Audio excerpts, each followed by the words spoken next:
You know, this food issue and obesity and the air and the water and on and on and on, I've been thinking about this because in this book I'm writing I get into a lot of philosophy. I should shut up and I shouldn't say a word because I know I'm being monitored. But let me go on anyway, by the backbenchers. The left, Obama and so forth, they want you to question everything except government. They want you to distrust everything except government. So you can't even sit down and enjoy a meal now without having calorie counts thrown into your face, without being told that the coloring ingredient used in Coke or Pepsi might cause cancer. Of course, they don't tell you have to drink 1,000 of them a day. They want you to be constantly on pins and needles in a perpetual state of anxiety, to distrust capitalism, to distrust business, to distrust people you're dealing with in terms of commerce and trade, to question the way that you live, to question where you buy things. And they don't want you to do this to become wiser or more knowledgeable. No, they want you to do this so you're eating out of their hand, so you'll support more regulation. We want to make sure your food is safe. Absolutely. We want to make sure your air and water are clean. Oh, by all means, do whatever you have to do. And we have to regulate your neighbor and your employer and everything that's around you. We have to regulate them just to make sure they play fair, that they produce proper things that are safe and healthy and clean. We, the government, we need to do all these things. Oh, by God, absolutely do everything. While they waste $200 billion in overlap in programs that are not monitored, while they're handing out massive salaries and benefits. And now while they're denying you access to drugs, that is, you're selling your soul to these people. You don't even know who they are. You're surrendering your liberty. You're surrendering your private property. You're agreeing to have your society destroyed and remade in their image, and they don't even know what their image is. They think they do, but they really don't. So they don't want you questioning or distrusting government. You've even heard pseudo-conservatives say, "Why, don't you like your government?" And yet, when it comes to the private sector, whatever products you buy, whatever services you use, whoever you deal with, question them and be extremely distrustful, even cynical. They're no damn good. This is the mentality that they have successfully, in many respects, I believe, advanced in this society. And yet, we all have a healthy, governor that tells us if something's not right and so forth. But you don't hold these enterprises or these people in contempt the way the left do. So this creates all kinds of anxiety and hostility and jealousy and hate, and that's just perfect for the government to step in with more regulation, more redistribution of wealth, bigger government, more powerful government, because we all know the government acts out of altruism. And the people that run the government are studious, unlike in the private sector where people act on profit. And rather than studious, they're lazy, right? I have it about right?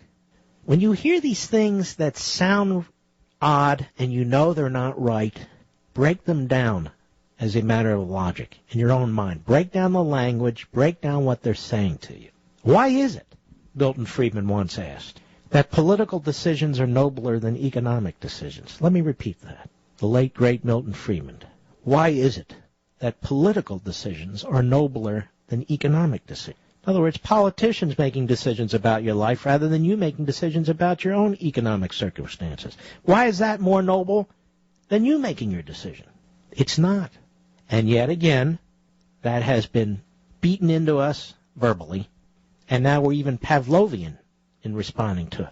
Oh, yes, more regs, more safety, more health, more government, more this, because we all know without the profit motive, nobody's getting rich, and they only want to help us. Little more and more of your liberty each and every day. And as I've been saying for a long time now, you wake up, you read the newspaper, you go on the computer, you look at the internet, and it's just something else is under attack. Something else is being banned. Something else is being obstructed. Why? Well, for your own sake, right? Wrong. I want you to look at our economy today. This economy was not damaged by the private sector. And by that I mean employers and employees. It was not damaged by the private sector. It was damaged by government policy. The housing market was damaged by government policy. The currency's being destroyed, right now as I speak, through government policy.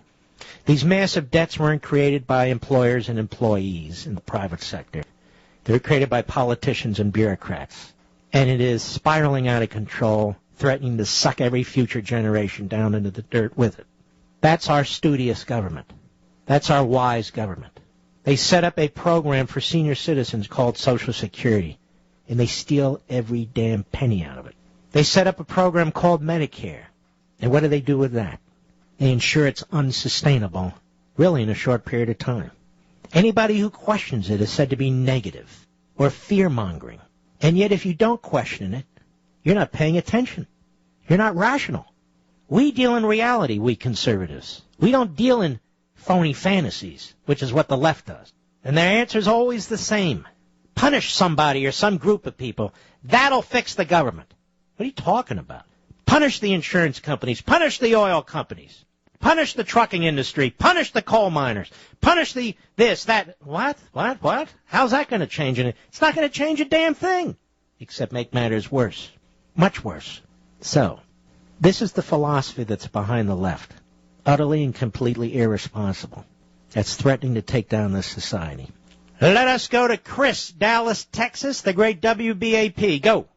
Hey, Mark, the FDA thumbs their nose like the Obama administration thumbs their nose. They've been ordered 7 times to allow a notation on selenium bottles that it may prevent cancer, and the reason it's been 7 times is they keep refusing to allow it, even though they've been ordered by federal courts. And I've personally seen selenium reverse stage 4 breast cancer when used in a certain way with a certain form. And yet the FDA won't even allow it to get a notation that it may be helpful, even when ordered by the federal judiciary. Well, Chris, I'm not familiar with this. I have no reason to question you, but my guess is there's a lot of drugs and procedures like this that the FDA is slow to react to. And one of the big complaints about the FDA is all these things get bottled up for so long. That's part of the reason costs are so high. And, of course, they want to be perfect. Whatever we put out has to be exactly perfect. And yet they are denying people access who are near the end of their lives or have these horrific diseases or illnesses who are willing to take a chance. And the FDA, our government, says, no, you can't do it. All right, Chris, thank you for your call. So regulations do have consequences that are quite negative often as well. Those regulations that have destroyed the housing market. And by the way, those regulations in place that are still destroying the housing market, making it so difficult for people who do, in fact, qualify for a loan to purchase a home to get a loan to purchase a home. It's unbelievable. I shouldn't give you an example, but I'll give you an example. I purchased a property. I'm not going to tell you where and how and so forth. So the mortgage company needed all kinds of information from me, tax returns and all the rest. I was happy to do that. And then at the end they said, we don't have your current HOA costs per month for the home you live in. Now, keep in mind, ladies and gentlemen, when you're in my salary, it's a pittance. I said, well, let me get this straight. If I wanted to buy this lot with cash, I could do so in 24 hours. You have my tax returns. You have all this paperwork on me. You have all my assets. You have titles to my properties. And you need to know about a $90 a month HOA fee? He said, I don't need to know. The government insists on it. Unbelievable. I'm just giving you an example of how stupid it is. And many of you have 1,000 more on how ridiculous it is. The government now is killing the housing market through its loan requirements. So we've gone from compelling banks and mortgage companies to give loans to people that don't have enough money to pay their monthly bill, their monthly mortgage, to stopping people who do qualify or slowing them down in a way that they give up.